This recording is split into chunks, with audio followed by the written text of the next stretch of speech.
And so one of the ways to sort of pull yourself or help yourself to hold this is to really begin to question, what's really happening when there's a failure?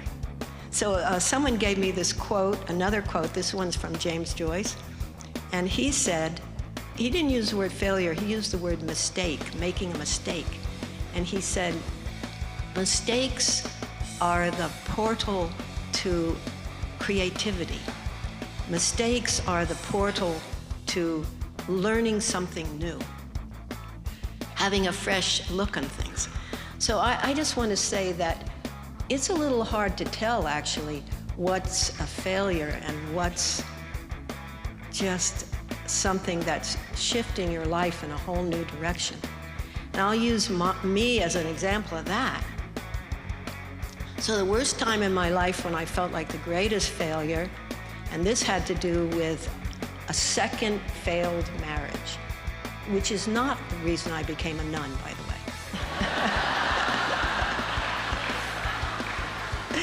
But it had to do with a second failed marriage.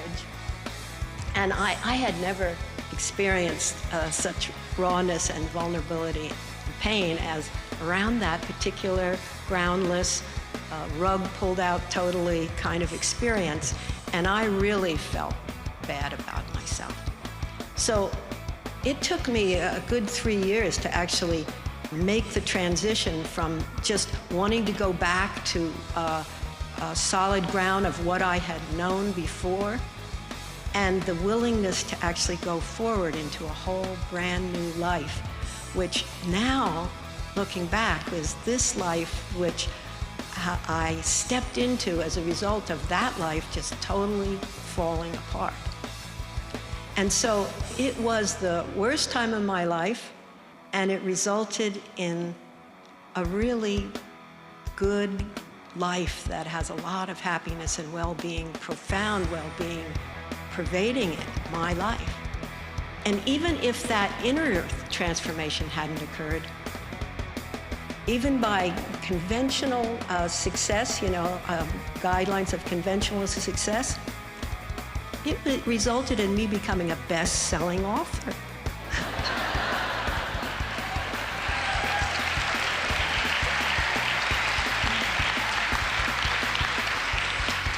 And there is this Tibetan story, but I've actually heard this story told in different ways in a lot of cultures and spiritual traditions. And in this particular story, though, it's in rural Tibet, probably about in the 19th or 18th century. And there's this older couple, man and woman, and they have two things that are extremely precious to them: their horse and their son.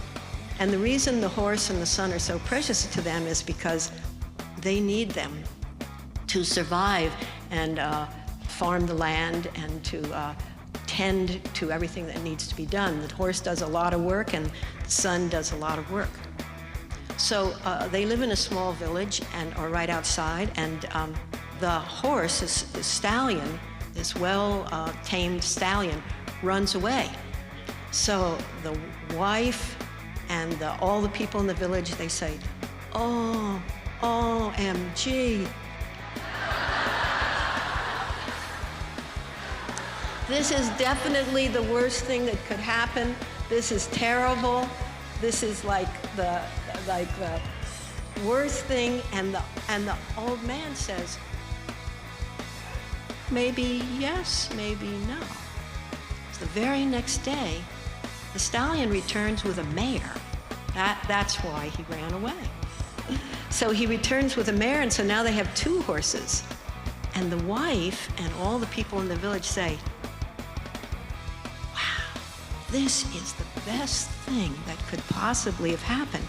This is such good fortune. Now you have these two horses, and this is amazing. This is so wonderful." And the old man says, "Maybe yes, maybe no." So the next day, the son decides that he needs to tame this mare because she's a wild horse. And in trying to tame her, he gets thrown and he breaks his leg.